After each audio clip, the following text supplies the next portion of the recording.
Hi there, my name is Danish and we're at the ITC Gardenia Hotel. It's time for the IPL auctions and every news that you've been reading about RCB and the selections we're going to make are as fake as this wallpaper right behind me. The coaches and the management are busy in room number 4 drawing up a strategy that works for us as a unit and of course for you as fans. So let's go ahead and ask them how good are the preparations before the auctions take off. Mike, every big day brings about nerves. How are you feeling? How's the team feeling about the auctions? I think we're excited to get underway. The preparation's been long and arduous at times, so I think you get to a point where you just want to get on with it. So, look, we're excited. We know that it helps hopefully set up the next 3 years for RCB. It's very important. Just to set context for somebody who's watching this video, let's assume somebody was going out for a job interview that was really important, or a kid who was going out to play a big game. Is this just the same amount of excitement? Look, I think so. I think that everybody that's at our table has, as I said, put the work in. We know there'll be some different challenges throughout it. There'll be ups and downs, knocks, just like a game. There's a real excitement and energy in the room. It's interesting to see this room. There are television sets and papers and looks like a proper meeting setup. How much of the planning happens here and how much room is there for instinct? Beauty of the people in the room is that we've got a real combination. So we've all got a different skill set. Obviously, we've got a scouting group. We've got loads of data. We've got coaches. We've got business people who challenge the process. And my job, I guess, is to try and pull it all together and just make sure we're all steering in the right direction, which we certainly are. And also, we've got the ability to challenge each other. So I mean, that's what you want in a group that are not afraid to question and challenge and just critique if need be. So it's been a nice week. I remember speaking with you sometime during the IPL last year in Dubai, and you spoke about recency bias as a factor. How much of who we pick depends on the data? Because I know there are teams that have expertise in analytics, and then there's people who have who are experts in cricket. What really plays out when you pick a player? Well, I think it's the real combination of both. So you can't just have an instinct unless there's any substance behind it. Right. So you need a combination of the two. And therefore, you also need a time where you let a coach say, look, they've actually seen something special in this player. The numbers might not suggest that, but we think this guy's got a bit of something. And equally, there'll be players that are undervalued. Their numbers suggest that their outputs are far better than you think. Right. They might not be fashionable, but they're in terms of performance and doing the role you want. They're box office in terms of what you want. They just do it under the radar. So there's a little bit of both. It's a balancing act. So we pulled out a stat that says there are 34% bowlers and 17% batsmen. How does that impact the bidding that the teams do? Well, I think you look at every role within that. Right. So and look at the supply and demand in terms of whether there's a huge drop off in quality. And often in some subsets there might only be 2 or 3 players that you think are good enough to do that role. There might be 20 in the auction, but in terms of the quality might be a bit different. So you've got to make that assessment in terms of how you're going to do that, where your overseas fit in that. So if there are holes or there are parts where there may be not the depth that you want, it might be easier to fill those up with overseas players. So and there's also that balance between experience and youth and what you want within your side. And the last thing is probably planning for the fact it's 3 years. So you can't just build a side for one. You've got to look at how you're going to try and structure things moving forward as well. It's almost like financial planning, right? You've got to know what you're investing in today so you can get the returns over 3 years.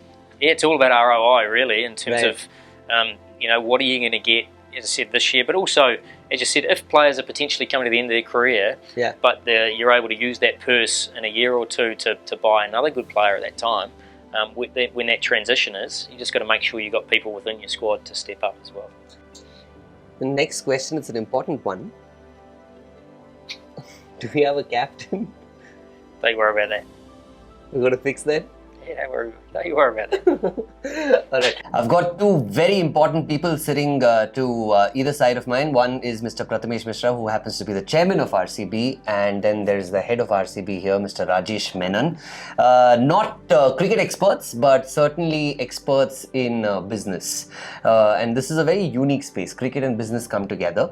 I want to ask you, Prathamesh sir, the first question, which is, while you're at a table with so many cricket professionals, how do you make that distinction between sharing an opinion and not sharing an opinion?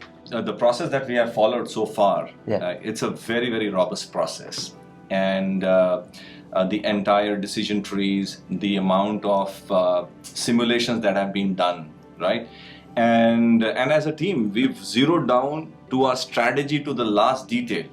So I don't think that on the table, any of us are going to have any doubts in our mind that what's our strategy and what we have to do, how we have to execute. So sharing an opinion thereafter with so much of hard work just doesn't make sense. The core team as a role, everybody has a role in the core team. Example, one person is responsible for decision making. Right. There are a couple of guys who can input, many who can recommend, but then decision rests with one person. Right. From a cricketing angle. Hence, from an opinion or inputs, everybody has a right to input into that decision making. At the end of the day, the person who decides hears the guys who are giving inputs, who recommends, and he takes the decision. So the decision metrics in our organization is very clear. So hence there's no confusion. Everybody brings to the table. When it comes to a tournament like the IPL, there are two aspects. One is the cricket aspect to it, which is obviously the massive part of it. And then there's also a commercial aspect which goes down to sponsors and other people.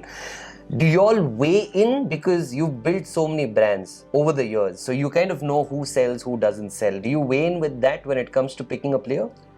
Not really in terms of. For us, this is a cricket team. Right. So for us, building a brilliant world-class winning team is critical for us. And once we do that, and then the business will come along with it. So that's the philosophy. For us, we need to win it, and for that we need to put the best team in the park. I'm sure a lot of people watching this video would be curious to know, how do you lift that thing up? Is somebody nudging you from the side? Or are you just going for it? How much of it is instinct? How much of it is a laptop that's telling you stop here? We've looked at all possible permutation and combinations. Okay. Right? Okay. And we have set guardrails actually around what we are going to do for whom and for which role. Right. It's not so much about individual, it is more about the roles. Right. So we are absolutely clear that this particular role, we will only go up to a particular, limit. Otherwise, it will disbalance the whole side, and we are not going to get influenced by personalities, right? Because that then tends to derail the entire process. If you make one over-investment, that then takes away money from some other roles which you don't want to do. Right. It's the equivalent, right? I mean, the fact that a lot of cricket professionals, when you meet them, there's a sort of, they fortify their place and they're like, we understand cricket really well. Do you guys say we understand money better than you? Does that happen?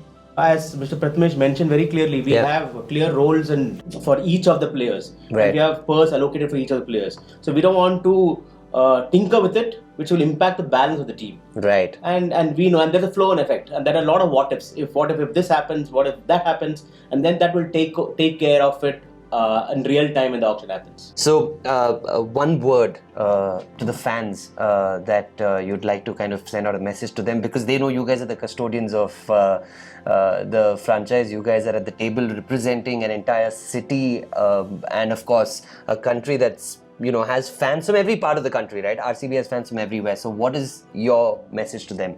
One is, we believe in our philosophy of play bold, and we will live up to that expectation for next 3 years with our new team coming in.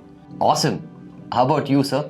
So I would like to assure all our fans that we are going to put strongest ever RCB team together during this auction. That's a commitment to all of you.